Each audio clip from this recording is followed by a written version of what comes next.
Welcome to NS classes. My name is Neetu. आज के video में हम बात करेंगे 12th क्लास का जो आपके एनसीईआरटी का सिलेबस है कंप्यूटर साइंस का, वो डिस्कस करेंगे। और ये जो सिलेबस है आपके जितने भी टीजीटी पीजीटी या टेट के एग्जाम हैं उसमें आपको आपके एग्जाम को क्रैक करने में काफ़ी ज़्यादा मदद करेगा, ठीक है। क्योंकि मैंने जब ये सिलेबस देखा और जब मैंने आपका पेपर को एनालाइज किया तो मुझे ऐसा लगा कि मोस्टली जो क्वेश्चन हैं, जो ये टॉपिक आपके 11th-12th में कवर होते हैं, मोस्टली जो क्वेश्चंस हैं उसी टॉपिक्स में से आते हैं, ठीक है।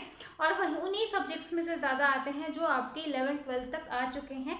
क्योंकि जब आप टीजीटी पीजीटी टीचर लगते हो या फिर टेट की आप प्रिपरेशन कर रहे हो, मतलब आपको 6 to 12th तक बच्चों को पढ़ाना है, तो आपको 6 to 12th का सिलेबस आना चाहिए, ठीक है। तो इसलिए जो है आज हम 12th का जो सिलेबस है उसको पूरा डिटेल में डिस्कस कर लेते हैं। और कल जो है हम जो हमारा 12th का सिलेबस है इसकी एक यूनिट जो है डेली हम डिस्कस करेंगे और एक वीक में जो है हम पूरा 12th का सिलेबस कंप्लीट कर लेंगे, ठीक है।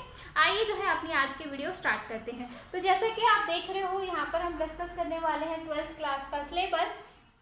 तो यहाँ पर 5 यूनिट है आपकी टोटल, और इन 5 यूनिट में किसी में 4 चैप्टर दे रखे हैं, किसी में 5 हैं, किसी में 2 हैं, किसी में 3 हैं।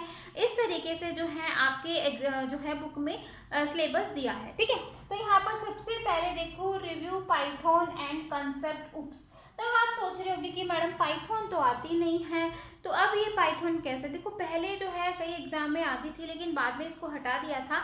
और जो आपका आर्मी पब्लिक स्कूल है वो उसके अंदर अभी भी जो है आपकी पाइथन आती है। बाकी जितने भी एग्जाम है वहाँ पर आपकी पाइथन नहीं आती है। लेकिन मेरा यहाँ पर ये लिखने का मोटिव ये है क्योंकि जो इसका पीछे वाला पोर्शन है कंसेप्ट ऑफ उप्स यानी कि C++, यहाँ से जो है आपके एग्जाम में 7-8 क्वेश्चन आराम से आपको देखने को मिल जाएंगे। C++ और C को भी मिला लो तो 10-12 क्वेश्चन आपको C और C++ में से देखने को मिल जाते हैं, ठीक है। तो इसलिए जो है मैंने यहाँ पर इसलिए लिखा है ताकि जो इसका बाद वाला पोर्शन है, क्योंकि पाइथन ठीक है हम पाइथन नहीं पढ़ेंगे लेकिन हमें उप्स तो पढ़ना है, हमें C++ तो पढ़ना है। क्योंकि जैसे मैंने कहा कि जो उप्स के जो फीचर्स हैं वही आपका सिलेबस है, यानी कि इनहेरिटेंस, कंस्ट्रक्टर, डिकंस्ट्रक्टर, ठीक है, आपका data obstruction, data hiding, encapsulation, data binding. तो यही जो है आपका टीजीटी पीजीटी एग्जाम में आता है। चाहे आप पिछले पेपर उठा के देख लो, ज्यादातर क्वेश्चन जो है इन्हीं में से आए हुए मिलेंगे, ठीक है। अब इसके अंदर कौन कौन से चैप्टर हैं वो देख लो। सबसे पहला है कि पाइथन को रिव्यू बता रखा है, इंट्रोडक्शन ऑफ पाइथन दे रखा है कि पाइथन क्या होती है, किस तरीके से हम इसको यूज करते हैं। उसके बाद सेकंड है concept of object oriented programming.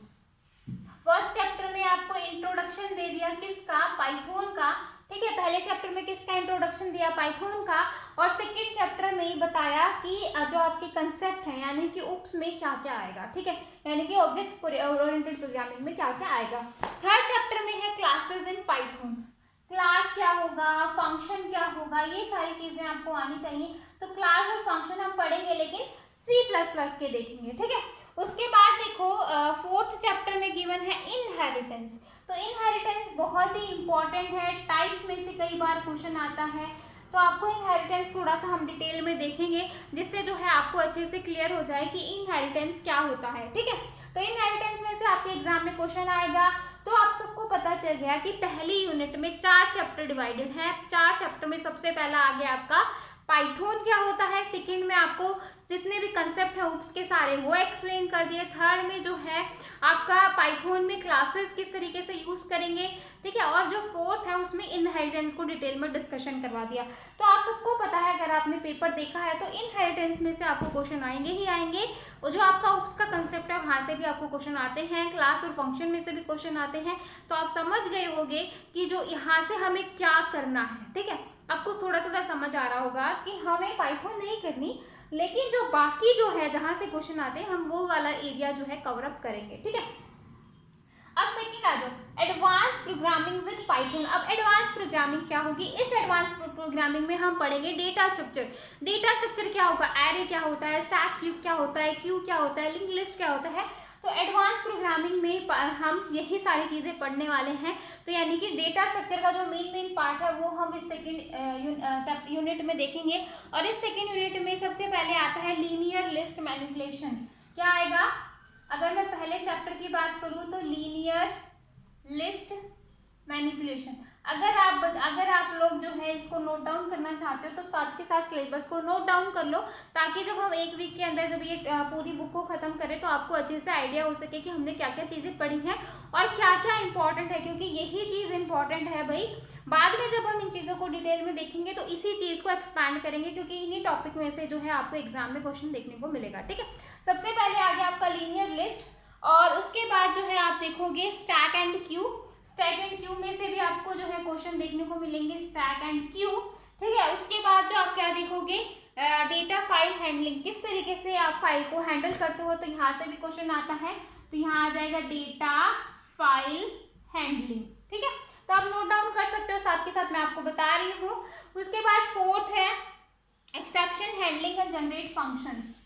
क्या आ जाएगा, exception handling and generate functions इसके अंदर आ गए।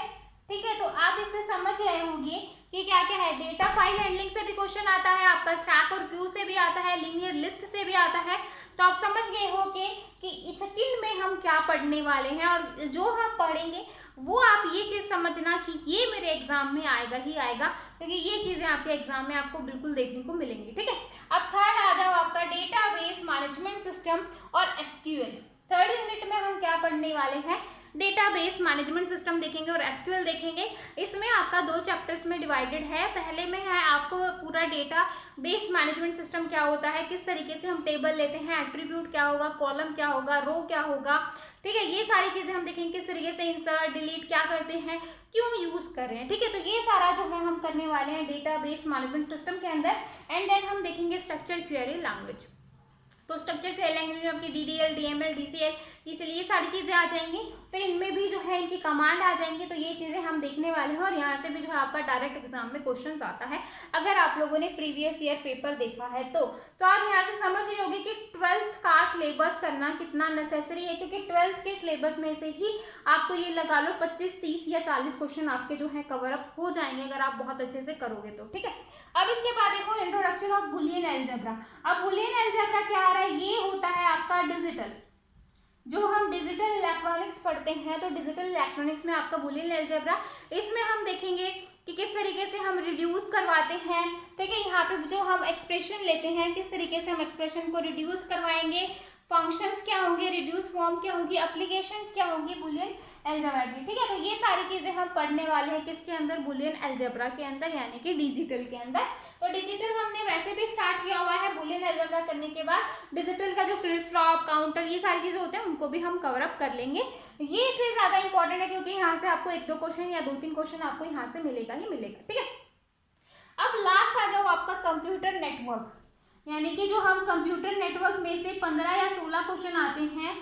तो अब ये भी जो है आप लोगों के लिए काफी इंपॉर्टेंट होने वाला है, क्योंकि यहाँ पर आपका नेटवर्किंग कंसेप्ट आ गए, नेटवर्किंग के प्रोटोकॉल क्या होते हैं, ये सारी चीजें मैं आपको करवा चुकी हूँ। और एसआई मॉडल में 7 लेयर होती है, 7 लेयर में किस किस के क्या फंक्शन होते हैं, कहाँ कहाँ कौन सा प्रोटोकॉल होगा, डिवाइस क्या होता है, डेटा यूनिट क्या होती है, फंक्शंस क्या होते हैं। क्योंकि ये जितना मैंने क्वेश्चन करवाया है, यहाँ से आपको 4 या 5 या 6 क्वेश्चन तक भी देखने को मिल सकते हैं, क्योंकि यहाँ से जो मैंने करवाया है वो बिल्कुल ही मेन है, आप इसको बिल्कुल भी स्किप नहीं कर सकते। अगर आपने नेटवर्किंग की वीडियोस नहीं देखी हैं तो प्लीज जाओ नेटवर्किंग की वीडियोस को देखो, ताकि जो है आप अपने एग्जाम को क्रैक कर सको। ठीक है, तो नेटवर्किंग के कंसेप्ट हो गए, प्रोटोकॉल हो गया, मोबाइल टेलीकम्युनिकेशन हो गया, network security, internet service.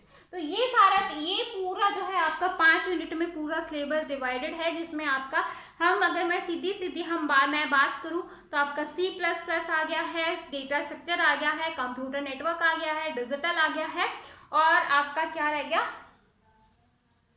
DBMS। ठीक है, तो ये है आपका पूरा सिलेबस। तो आप सोच रहे होंगे कि OS नहीं है, तो OS भाई 12th में नहीं है, शायद 11th में हो। 11th का मैंने अभी तक सिलेबस नहीं देखा है। ठीक है, तो 11th का जैसे ही मैं आपको 12th का खत्म हो जाएगा उसके बाद हम 11th का देखेंगे। ठीक है, अगर आप 11th 12th का भी बहुत अच्छे से कर लोगे और उसके बाद हम अपने जो सब्जेक्ट्स हैं जो मेन हैं, यानी कि अगर मैंने आपको आज एक वीडियो अपलोड की है जिसमें मैंने DSSB TGT का पूरा पेपर एनालाइज करके बताया है, और उसमें मैंने ये भी बताया है कि कौन कौन से जो है इम्पॉर्टेंट सब्जेक्ट हैं जिनके ऊपर आपको जो है बिल्कुल आप उन सब्जेक्ट को बिल्कुल भी स्किप नहीं कर सकते, वो सब्जेक्ट आपको करने ही करने हैं। तो वो वीडियो आप लोगों के लिए बहुत ही इंपॉर्टेंट है, क्योंकि जब तक आप पेपर को एनालाइज नहीं करोगे तब तक किसी भी एग्जाम को क्रैक करना मुश्किल हो जाएगा, ठीक है। तो इससे एनालाइज करने का क्या फ़ायदा है, आपको ये आइडिया मिलता है कि किस सब्जेक्ट में से ज़्यादा है और किस सब्जेक्ट को आप छोड़ सकते हो, किसको नहीं छोड़ सकते हो, ठीक है। तो आई होप आपको जो पूरा 12th का सिलेबस है वो समझ में आया होगा। इन 5 यूनिट में या किसी में भी डाउट है तो आप मुझसे कमेंट करके पूछ सकते हो, अदरवाइज डाउट तो नहीं होना चाहिए, तो मैंने सिलेबस बताया है। डाउट तो जब हम कल सिलेबस स्टार्ट करेंगे तब आप तब आ सकते हैं, अदरवाइज मैं करवाती ऐसे हूँ कि डाउट ना आए, बट फिर भी डाउट आते हैं तो मैं बार बार बोलती हूँ टेलीग्राम ग्रुप को ज्वाइन कर लो, या फिर कमेंट सेक्शन तो आप लोगों के लिए हाजिर है ही, ठीक है। तो आई होप आपको वीडियो जो है वो अच्छी लगी होगी, लगी है तो प्लीज शाम को एक लाइक और सब्सक्राइब करना बिल्कुल मत भूलेगा। तो फिर मिलेंगे ऐसे ही नई वीडियो के साथ, तब तक के लिए बाय एंड थैंक यू।